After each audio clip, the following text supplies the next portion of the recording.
Welcome back to It's My Health. I am so excited to have my friend Julie here. I think if her last name is pronounced VanderKuur, I think I got it right. Yep. So I've asked Julie to come guest on the podcast today because her husband, John, they found a concerning spot on his eyelid recently. And there are some things that Julie is helping John implement because let's face it, none of our husbands do this on their own. So she is helping him implement some things into his daily routine before any kind of medical treatment even happens. Because we all know that when things concern us, we can't necessarily get into an office right away. So it's always good to have some knowledge in our back pocket to help us be proactive before we can get in or we find out what it is, et cetera, et cetera. So, Julie, do you want to tell us a little bit about yourself before we jump in, or do you just want to jump right into the questions? We can just jump right into the questions. That's cool. Okay. Great. So what have you advised John to do to help support his cell health overall? Okay. So just a few things.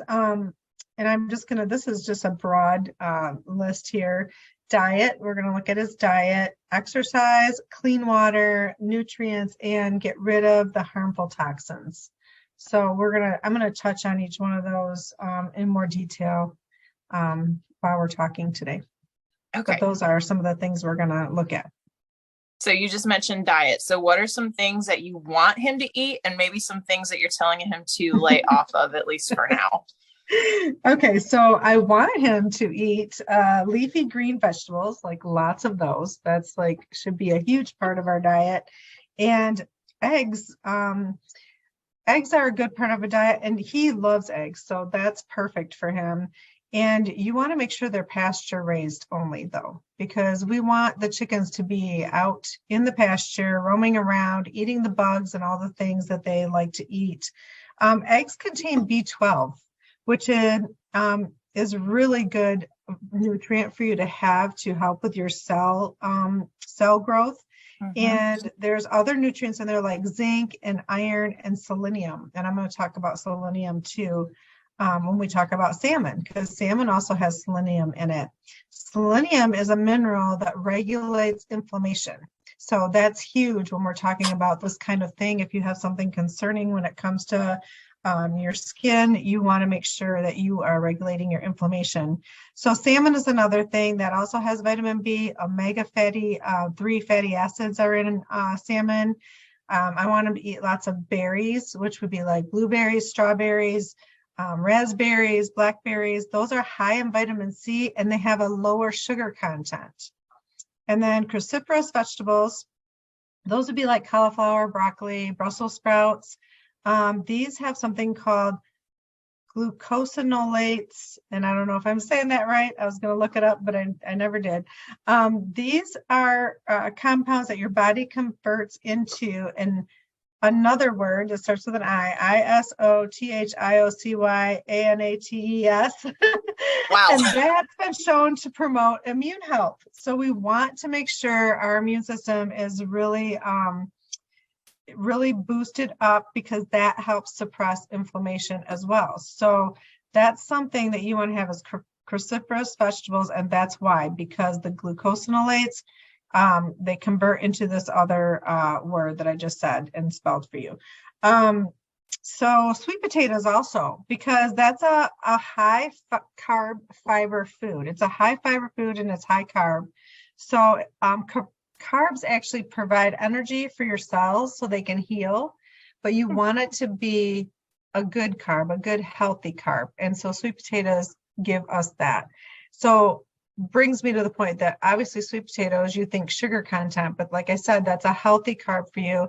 We want to get rid of the sugar. So he needs to lay off sugars, which is really hard for him. So that's something we're working on. But use things like maple syrup or honey if you need to have sugar. Stay away from white sugar for sure. But sugars in general, we want to stay away from sugar, simple carbs. So complex carbs is what you want if you need to have sugars, and you want to stay away from simple sugar or simple carbs. Okay. That's neat about the energy. Like I've mentioned before in posts and things that like carbs and energy go together, but I've never thought about it being for like the repairing part of our cells. So that's a neat application. Yes, for sure. Okay, that's about it for that question. Okay, so what nutrients do you think are important? I think we've kind of talked about this. My dog's going nuts. That's all right. So I'll mute myself while you answer. Okay. Okay, yes, I did talk about selenium, but let's talk about beta carotene. And another thing I want to talk about when it comes to nutrients and foods is you want to make sure that you're not eating high processed foods. Obviously, we want to eat foods that are not processed. And then the same thing goes with nutrients. I don't think people understand that, like beta carotene, they do make beta carotene in a lab, which would be a synthetic beta carotene. We don't want synthetic beta carotene. We want real natural beta carotene. So beta carotene boosts the immune system by converting itself to vitamin A. So this is what is increasingly its availability to it. Prevents disease, actually, is what vitamin A does. So we want to have beta carotene for that. Vitamin C, again, you want natural from whole food vitamin C, not the stuff that's made in the lab. Contains properties that help prevent cell damage. Vitamin D, it reduces cell damage risk by boosting your immune system. And then there's vitamin E. It helps protect cells from free radicals and also from UV light. So that's really important. And then omega-3 fatty acids, we talked about that in salmon. This reduces inflammation and it also inhibits cell damage. So you want to prevent that cell damage. Selenium, we already talked about that. It also, when it's doing the prevention of inflammation, it also helps to the risk of cell damage. It helps to reduce that risk. Zinc is another effective booster that helps prevent cell damage and other illnesses. So that's a very important nutrient as well. So. Very cool. Okay. Yeah. All right. So, what natural therapies are you already using, like outside of what he's eating? What natural therapies might you be using or looking into as something that could help him? Okay, so like you said, outside of what he's eating, I said like along with diet changes, more water, exercise, and removing harmful chemicals from his environment and from his food and from the different things. We have made a blend of essential oils for him to put on topically in the place that we have found concern. We also have had him do an ionic foot bath, which helps to detoxify the body because we want to get any of the harmful chemicals that are in his body out of his body. That's going to help his immune system and help him to be able to fight different things. Those get rid of the toxins in the cells, okay? And then a massage also helps to detoxify the body. Anytime you get a massage, you're getting toxins out of your cells. You want to make sure you drink lots of water so you can help rid that right out of your body. There's a supplement called multigreens that I'm having him add because I can't stress enough how much leafy green, dark green vegetables are good for you. And supplementing with that is very, very helpful. We also are supplementing with whole food vitamins and minerals such as D, C, zinc, calcium, magnesium, and then also turmeric for inflammation is a really good one. Make sure you're getting a really good source of turmeric, a good whole food source. And basically that's it, along with the clean water, lots of water and exercise and the diet changes. All right, I'm going to throw you a bit of a curveball. You've mentioned clean water quite a few times. Can you elaborate on that a little bit? Yeah. It's amazing how many times you can tell people to drink water and you just assume that they understand that they shouldn't be drinking water that has contaminants in it. And there's so much water, even city water has contaminants in it. well water can have contaminants in it, water that we buy in the store. So it's really good to have very good filtered water. You want to take out the parasites, obviously the bacteria, the parasites, the viruses, all the different bugs out of your water, but you also want to get the chlorine out of your water and things like that. So having a good filter system, which I am not here to suggest any type of filter system because I'm still working on that myself. Right now I have water delivered from a company who I think filters their water really well, but I probably could do better. But yeah, you definitely want to research and check into clean water to drink. Yeah, I think we could all say that, like, no matter where we are, there's some aspect we know about, but we could do better. Like, Yeah, that's exactly. on my list. I'm seriously considering just telling Jared to buy me a water filter for my birthday. Like, that's literally all I want. Just clean up our water. Like, that's my goal. So, with the issue that John is potentially facing, do you think that this is something genetic, or I guess maybe how much do you think genetics may have played a role in it? Okay, well, I don't think this is genetic. I know the background of his family, and I don't think that any of this has come into play. But you can get a genetic test if you wanted to see what you're kind of like predisposed to genetically when it comes to diseases. But I really think diseases are more, they're not genetic. They're more, they learn the habits. We learn the habits from what our family does. And so if somebody, our mother, our father, our grandfather, our grandmother has something and we have it too, it's probably more likely it's because we eat just like them, or we exercise just like them, or we do whatever, or we think like them, because mindset is huge too, which I haven't even didn't even mention in any of this stuff, but mindset is really important too. So we think like them, we eat like them, we drink like them, we exercise like, we do all the things because that's who we learn from. So I think it's more a habitual thing where if it is passed down, it's probably not genetic. I would say maybe 5 to 10% of people who have different things, it's genetic. And the rest comes down to what we do on a daily basis, what our habits are. So I think it stems from a poor diet. I think it stems from breathing in and absorbing harsh chemicals. I think it stems from not enough exercise, not enough clean water, putting harsh chemicals on our skin, all those kinds of things. So that's what I think it comes from. Yeah. So you talked about like we pick up habits from, the generations before us. I know your mom is into some natural modalities and things. Like, did you grow up learning that? Well, I was 9 years old when she started her dive into researching, because the doctors couldn't figure out what was wrong with her when she, right after she had my sister, who was 9 years younger than me. So, yeah, I was probably 10, 11 years old when she started implementing some things, but definitely I have learned a lot from her over the years. So she's 80 now. So she was probably 30, 31 then. So we're talking 50 years. Is that? Yeah. Well, my sister just turned 50. Yeah. So that makes sense.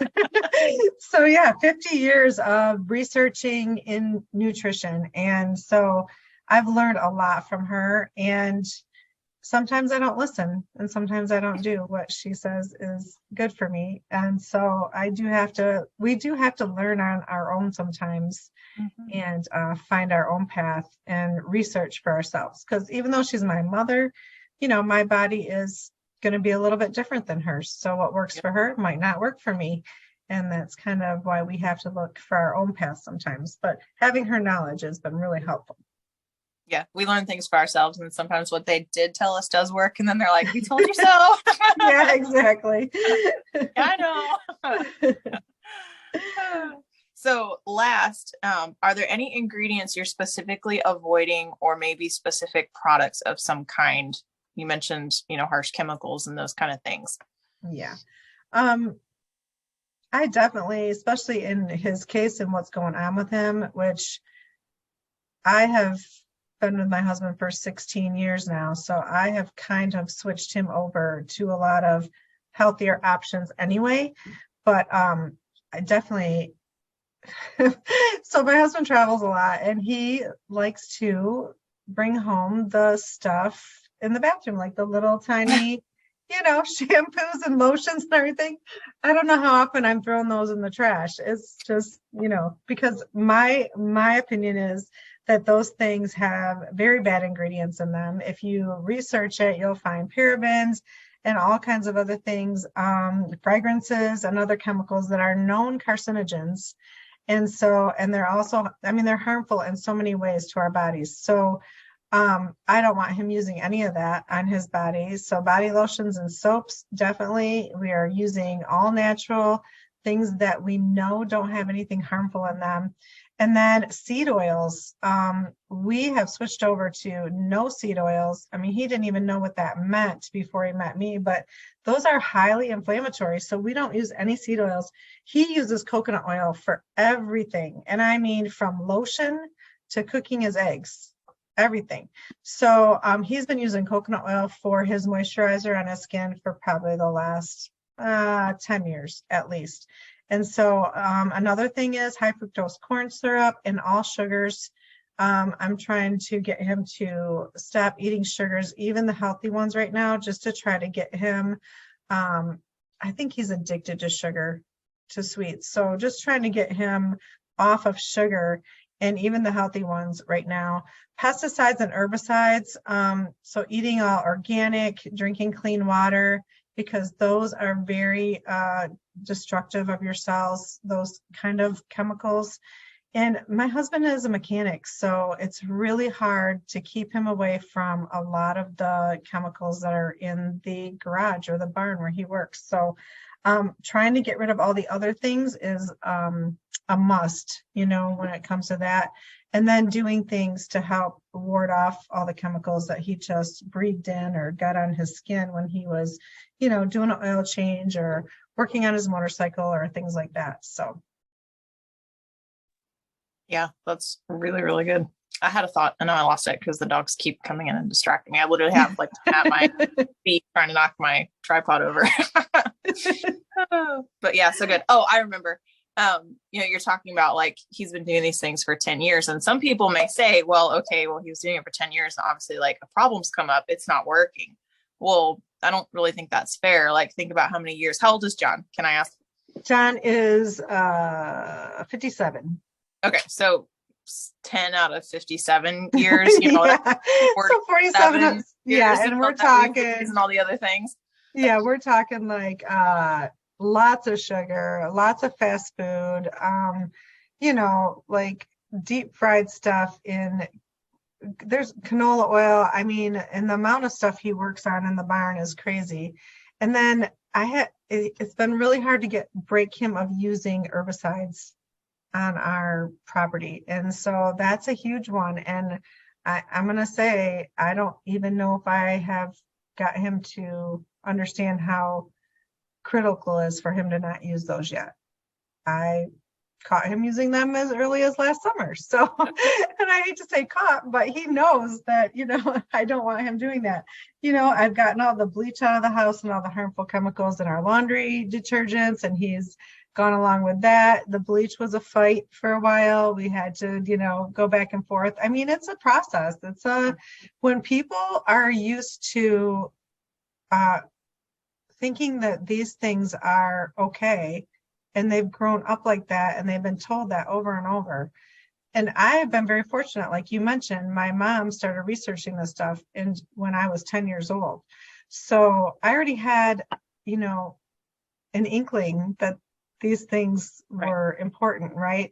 He never had been told that. His family doesn't even think about these things, And so it's hard. It's hard to change when you're 50 years old.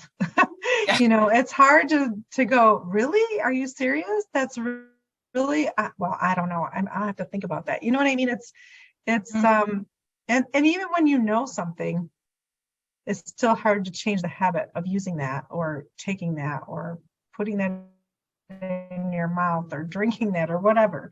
So yeah, it's a process, and you got to give yourself grace. It's a journey. And maybe this little thing, that this little bump in the road is maybe a little bit of a wake-up call to some of the habits that he hasn't changed, that he might want to think about being a little better at. So yeah, it's a journey, and everybody has to give themselves grace in their journey, because like I said, we have been programmed. And when you've been programmed for that many years, it's hard to just all of a sudden change everything.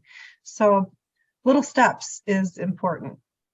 Yep. It's a journey. Julie's dog's name is Journey. I'm sitting here trying not to laugh. I didn't want you to think I was laughing at you, but I was like, yeah, Journey's the dog. Yep. And I named him Journey for most of those reasons, because it is a journey, and he has been on a journey since we got him a year or so ago.